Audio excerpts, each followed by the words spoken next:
Madam ಎಷ್ಟು ಖುಷಿಯಾಗಿದ್ದಾರೆ sir? Sir madam ಪಾಪ ಅವ್ರು ಏನು ಇವತ್ತಲ್ಲ ಸರ್, ನಾನು ಫೇಲ್ಯೂರ್ ಕೊಟ್ಟಾಗಲೂ ಅವ್ರು ಹಂಗೆ ಇರ್ತಾರೆ. ಏನು ಅದರಿಂದ ಸಕ್ಸಸ್ಸಿಂದ ಯಾರ ಮುಖದ ಮೇಲೆ ನಗು ಬರೋಲ್ಲ ನಮ್ಮ ಮನೆಯಲ್ಲಿ.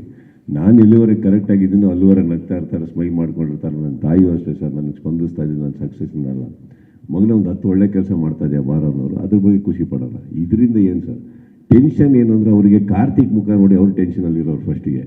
ಒಂದು ಏನಕ್ಕೆ ಅಂದರೆ ಕಾರ್ತಿಕ್ಕು ಅವ್ರನ್ನ ನೋಟಿಸ್ ಮಾಡಿರ್ತೀರ ಸರ್, ಅವ್ರು ಖುಷಿಯಾಗಿದ್ದಾಗಲೂ ಅದೇ ಎಕ್ಸ್ಪ್ರೆಷನ್ನು, ದುಃಖದಾಗಿದ್ದಾಗಲೂ ಅದೇ ಎಕ್ಸ್ಪ್ರೆಷನ್ನು, ಯಾರಾದರೂ ಬೈತಾ ಇದ್ರು ಅದೇ ಎಕ್ಸ್ಪ್ರೆಷನ್ನು, ದುಡ್ಡು ಎಣಿಸ್ಬೇಕಾದ್ರೆ ಅದೇ ಎಕ್ಸ್ಪ್ರೆಷನ್, ದುಡ್ಡು ಕೊಡಬೇಕಾದ್ರೆ ಅದೇ. ಅದರಲ್ಲಿ ಸ್ವಲ್ಪ ಕಳೆದೋಗ್ತಾ ಇರ್ತಾರೆ ಎಲ್ಲರೂ. ನನಗೆ ಅಭ್ಯಾಸ ಆಗ್ಬಿಟ್ಟಿದೆ ಸರ್. ಸೊ ನನಗೇನು ಟೆನ್ಷನ್ ಇಲ್ಲ. ಆ್ಯಂಡ್ ಇನ್ನೊಂದು, ಈ ಸಿನಿಮಾ ರಿಲೀಸ್ಗಿಂತ ಮುಂಚೆನೇ ಸರ್ ಎಲ್ಲ ಆ್ಯಂಗಲಲ್ಲೂ producer safe, everybody safe sir. Correct sir? Everybody sir. ದೇವ್ರ ದಯೆಯಿಂದ ಕರ್ನಾಟಕದಲ್ಲಿ ಕನ್ನಡ ಚಿತ್ರರಂಗದಲ್ಲಿ ಅದೊಂದು ಅಲ್ಪ ಸ್ವಲ್ಪ ಮಾರ್ಕೆಟ್ ಅನ್ನೋದನ್ನು ನಾವು ಉಳಿಸ್ಕೊಂಬಂದಿರೋ ಕಾರಣಕ್ಕೆ ಯಾರು ರಿಸ್ಕಲ್ಲೇ ಇಲ್ಲ ಅಂದಾಗ ಟೆನ್ಷನ್ ಬರೋಲ್ಲ ಸರ್. ನಾವು ಒಂದು ಕತೆ ಹೇಳೋ ಪ್ರಯತ್ನ ಪಡ್ತೀವಿ. ಕರೆಕ್ಟ್? ಈಗ ಸಕ್ಸಸ್ಸು ಫೇಲ್ಯೂರ್ ಅನ್ನೋದು ನನಗೆ ಎಫೆಕ್ಟ್ ಆಗೋಲ್ಲ. ಚಿತ್ರರಂಗ ನನ್ನ ಕೈ ಹಿಡಿದಿದ್ದಾಯಿತು, ನಾವು ಚಿತ್ರರಂಗಕ್ಕೆ ನಮ್ಮ ಜೀವನನ ಒಪ್ಪಿಸಿದ್ದಾಯಿತು ಅಂದಮೇಲೆ ಅದು ಕನ್ನಡ ಚಿತ್ರರಂಗದಲ್ಲಿ. ಇಲ್ಲಿ ಸಕ್ಸಸ್ಸು ಫೇಲ್ಯೂರ್ ನನಗೆ ಕೌಂಟ್ ಆಗೋಲ್ಲ ಸರ್. ಕೌಂಟ್ ಆಗೋದು ಒಂದು ದಿನ ಬೆಳಗ್ಗೆ ಎದ್ದು ನಾವು ಒಂದು ಕತೆ ಹೇಳೋಕ್ಕೆ ಇಷ್ಟಪಡ್ತೀವಿ. ಕತೆ ಒಪ್ಕೋತಾರ, ಕತೆ ಒಪ್ಪಲ್ವ? ಒಪ್ಕೊಂಡ್ರೆ ಇನ್ನೊಂದು ಸಿನಿಮಾ, ಒಪ್ಪಿಲ್ಲ ಅಂದ್ರೆ ಇನ್ನೊಂದು ಸಿನಿಮಾ. ನಮ್ಮದು ಅಲ್ಲೇ ಇದ್ದೀವಿ ನಾವೆಲ್ಲದು ಹೊರತು ಸಕ್ಸಸ್ ಅನ್ನೋದು ಏನಿದೆ ಸರ್. ಈಗ ಸಿನಿಮಾ ಸಂಭ್ರಮಿಸಿದ ತಕ್ಷಣ ಓಕೆ ಒಳ್ಳೆ ದುಡ್ಡು ಮಾಡ್ತು sir, trust me that is not success to me anymore. Vijay ಒಂದು ಕತೆ ಹೇಳ್ತಾರೆ, ಇವ್ರಿಗೊಂದು ಚಾಲೆಂಜ್ ಆಗ್ತದೆ. ನಾನು ಸರ್ ವಿಜಯ್ ನನಗೆ ಗೊತ್ತಿಲ್ಲ, ಇವ್ರಿಗಿಂತ ಮುಂಚೆನೂ ನನ್ನ ಒಂದು 2-3 ಜನ ಸಹೋದರರು ಕರೆದಿದ್ದೀನಿ ಸರ್. ಎಲ್ಲರಿಗೂ ಹಾಕಿದ್ದೀನಿ ನಾನು, ಒಂದು ಅರ್ಜೆಂಟ್ ಈ ಸಿನಿಮಾ ಮಾಡಲೇಬೇಕು ನಾವಿಲ್ಲಾಂದ್ರೆ ನಾನು ಬರೋಕ್ಕಾಗಲ್ಲ. ಇವರು ಒಂದು ಎಳೆ ಹೇಳಿದ ನೆನಪಿತ್ತು ನನಗೆ, ಕರೆದೆ, Vijay you have only so many days. ನಾವು ಅಲ್ಲಿ ನನ್ನ ಪ್ರೀತಿ ಅಂತೀನಿ. ಯಾಕಂದರೆ ಅವರು ಒಂದು ಮ್ಯಾಕ್ಸ್ ಕೊಟ್ಟ ಮೇಲೆ ಅವ್ರು ಎಸ್ಕೇಪ್ ಆಗ್ಬಿಡ್ಬೋದು ಸರ್, ಇಷ್ಟರೊಳಗೆ ಆಗಲ್ಲ. He came back.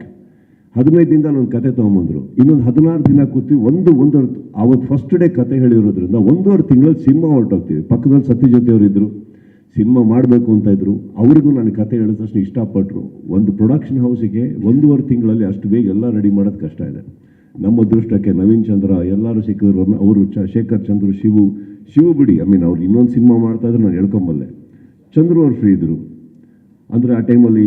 ಏನು ಚಂದ್ರು ಇದೀವಿ, ಅಜನೀಶ್ ಅಜನೀಶಿಗೆ ನಾನು ಕೇಳಲೇ ಇಲ್ಲ. ಅಜನೀಶ್ ನನಗೆ ನೀವು ಮಾಡಬೇಕಷ್ಟೇ, ನನಗೆ ಗೊತ್ತು ನೀವು ತುಂಬ ಸಿನಿಮಾಗಳ ಕೈಲಿದೆ. ಅವರು ಇದು ಮಾಡಲಿಲ್ಲ. ಸೊ ನಮ್ಮ ಎಫರ್ಟ್ಸಿಗೆ ಒಂದು ರಿಸಲ್ಟ್ ಇದೆಯಲ್ಲ ಸರ್, ಅದೊಂದು ಕಾಯ್ತೀವಿ. That is got nothing to do with money, that is got nothing to do with housefuls. ನಮ್ಮ ಕತೆ ಒಪ್ಪಿದ್ರ ನಿನ್ನೆ ನಿಜವಾಗ್ಲೂ ನನಗೆ ತೃಪ್ತಿ ಕೊಟ್ಟಿದ್ದು. ಎಷ್ಟೇ ಸಂಭ್ರಮ ಇರಲಿ, ಎಷ್ಟೇ ಒಂದು ಸೆಲೆಬ್ರೇಷನ್ ಥಿಯೇಟ್ರ್ ಮುಂದೆ ನಡೀತಾ ಇದ್ರು, ನಿನ್ನೆ ಸೆಕೆಂಡ್ ಶೋ ಕರ್ನಾಟಕದಲ್ಲಿ ಎಷ್ಟೋ ಕಡೆ ಅಷ್ಟು ಫ್ಯಾಮಿಲಿ ಅಂತ ತಕ್ಷಣ ಬೆಳಗ್ಗೆ ಫಸ್ಟ್ ಡೇಯಿಂದನೇ ಎಷ್ಟೋ ಲೇಡೀಸ್ ಬಂದ್ಯಾರು, ಇಲ್ಲ ಅಂತ ನಾನು ಹೇಳ್ತಾ ಇಲ್ಲ. ಒಂದು ಥಿಯೇಟ್ರಲ್ಲಿ occupancy when it is more than 50-60% ladies, kids, ಅದು ಓವರ್ವೆಲ್ಮಿಂಗ್ ಸರ್ ನಮಗೆ. ಅಂದರೆ ಒಂದು ಫ್ಯಾಮಿಲಿ ಕ್ರೌಡ್ ಸ್ವೀಕರಿಸಿದ್ರು, ಬಂದರು, ಅದು ನನಗೆ ಬೇಕಾಗಿದೆ. ನಿನ್ನೆ ನಿಜವಾಗ್ಲೂ ಹೇಳ್ಬೇಕಂದ್ರೆ ನಿನ್ನೆ ಆ ಶೋಸ್ ಎಲ್ಲ ನೋಡಿ ತುಂಬ ಖುಷಿ ಆಗ್ತಾ ಇತ್ತು ನನಗೆ. It was something that we needed to celebrate. No ಉತ್ಪ್ರೇಕ್ಷೆ, ನೋ ಊಹಾಪೋಹ. ತಾಜಾ ಸುದ್ದಿ, ನಿಖರ ಮಾಹಿತಿಗೆ ಬ್ರೌಸ್ ಮಾಡಿ ವಿಜಯವಾಣಿ.net. QR ಕೋಡ್ ಸ್ಕ್ಯಾನ್ ಮಾಡಿ ಆಪ್ ಡೌನ್ಲೋಡ್ ಮಾಡಿಕೊಳ್ಳಿ.